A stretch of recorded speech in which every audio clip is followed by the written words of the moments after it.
All right, Coach. 39 strong and counting. 20 transfers. What's your overall evaluation of this class, and what were your goals heading into the recruiting process? I think the class has come together really well for us. A lot of talent. We tried to touch every position on both sides of the ball. We wanted to bring in, guys that, we felt could help us have an immediate impact, but also be guys that could be around for a couple years.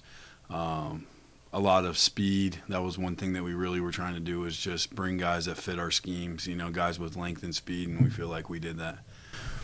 Now, you're hired in December, not much turnaround time here, a month and a half. What, coming into the new job, what was sort of your immediate strategy as it pertained to this process? Really was just try to find our type of guys that we felt would fit our program, and then also, try to find the positional needs of guys that, again, just trying to fill the roster with some balance at each position. And I think the staff did a really good job, obviously, with the quick turnaround and with the holidays kind of sandwiched in between there, to be able to, have close to 40 guys here. A lot of guys here in school in January, and then another half of that signing today is big time.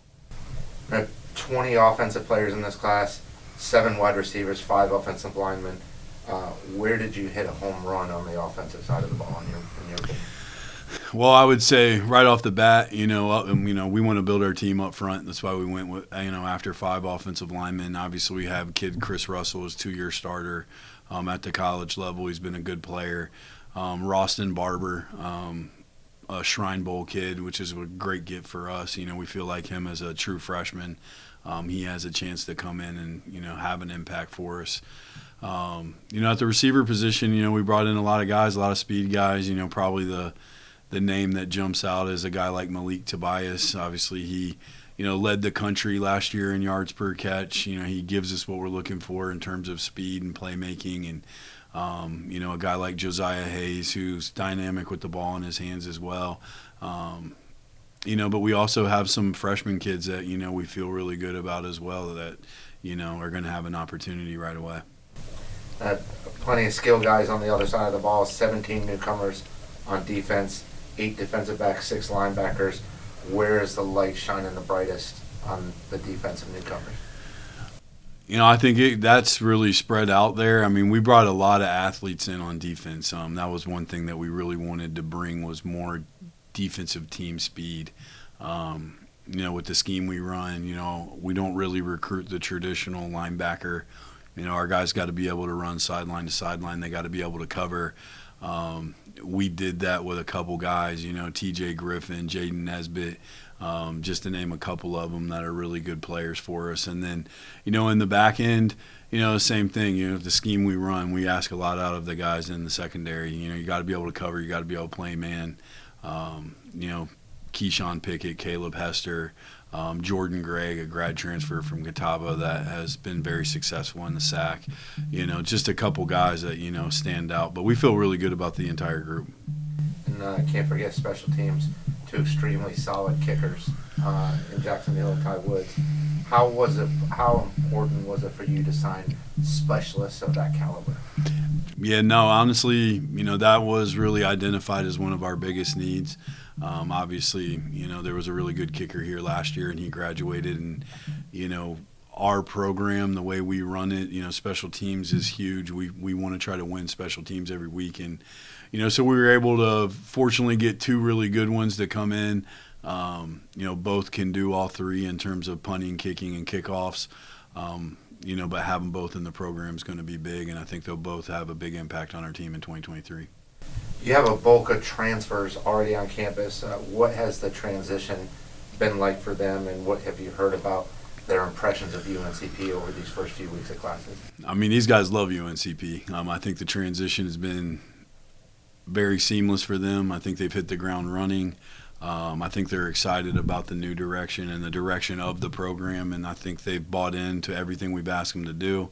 The thing I've been most happy with is anytime you bring in a lot of transfers, there's usually a process of integrating those guys within the team that's already here, and I think that part's gone really well. I think they're starting to really form really good relationships with each other, and we're slowly but surely becoming a team. Now you have 15 transfers from Chowan, guys that you've already coached. What's the advantage of having guys like that as you head into spring and preseason camp?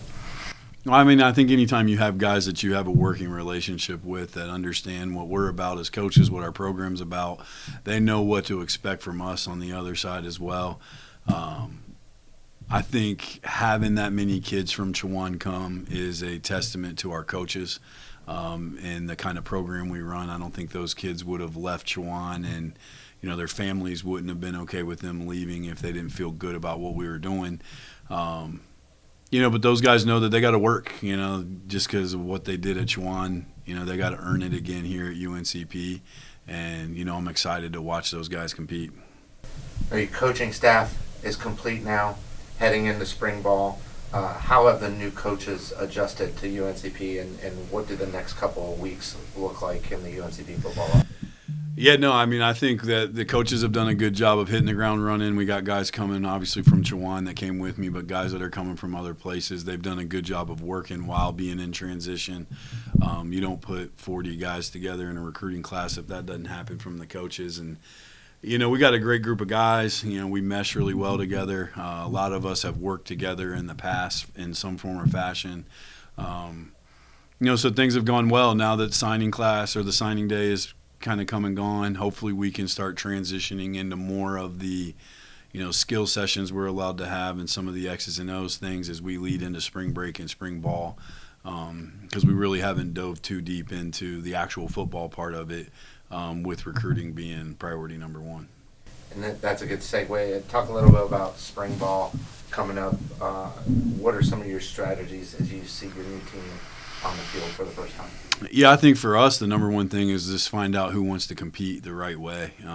We have a certain style that we want to play, a certain level of effort and physicality and toughness and grit, and we're slowly seeing that within our off-season program. We're pushing the guys, making things hard on them to see how they respond, but we got a ton of talent on the team, a lot of good players that were currently already here, and a lot of guys we brought in January, and competition tends to bring the best out of people, and that's what we're looking forward to seeing is who wants to compete and get better.